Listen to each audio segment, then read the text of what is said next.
President Trump and the GOP have used the upcoming Texas Senate race to proclaim themselves the lone champions of meat eating. They have even falsely portrayed Democratic nominee James Tallarico as horror of horrors, a vegan. But however much these culture warriors claim to support red-blooded carnivores, their actions suggest otherwise. If anything, their policies have probably made every juicy burger you grill this summer a little bit more expensive. Over the past year, beef prices have shot up 13%, with April seeing a record $9.64 per pound, according to the Department of Agriculture.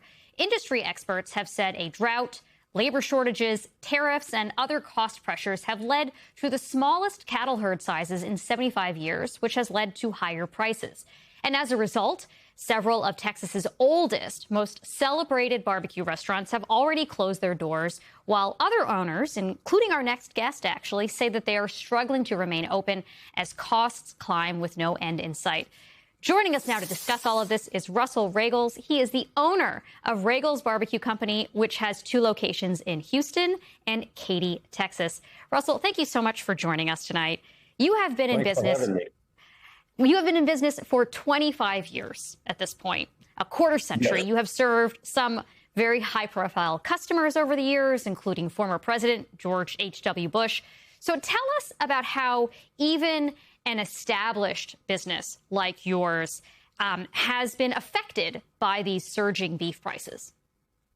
Well, even though that we're established doesn't mean that we pay any different than anybody else does. Even though I've been around 25 years, we're still a mom and pop shop. So we're still getting affected by the beef prices, unlike the larger chains that get better deals than we do. So how has the wholesale price of beef changed, over the last course of the year? And could you just talk about this industry? I know that a few big ag companies dominate beef. And so when prices are up, who benefits from the rise in prices? Well, over the last year, they've gone up quite a bit. I kind of look at numbers a lot, and I ran some reports yesterday that over the past 10 years, brisket has rose 117%, but most restaurants have only gone up 84%. So you look at 33% that we're not, that we haven't gone up that we should. One of the things I want to get into your head about is the difference between the performance of Texanness of meat eating and the policies that might actually enable what clearly is a pretty important part of Texas culture, as my stomach begins to growl here. What would you like people to understand about how policies are driving the changes that you just started to describe? I don't think policy has anything to do with it. You've got a shortage of cattle there's less hoofs on the ground than there has been in 75 years. So it's supply and demand. I mean, people are wanting brisket.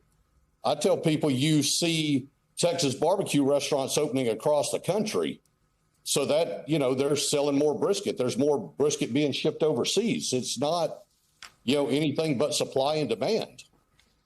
Well, so on the supply and demand question about all of this, the White House had recently postponed plans to sign an executive order on beef imports to help lower prices. As of now, that plan, as I understand it, is still up in the air, with one White House official telling Politico that the executive order is, quote, a work in progress.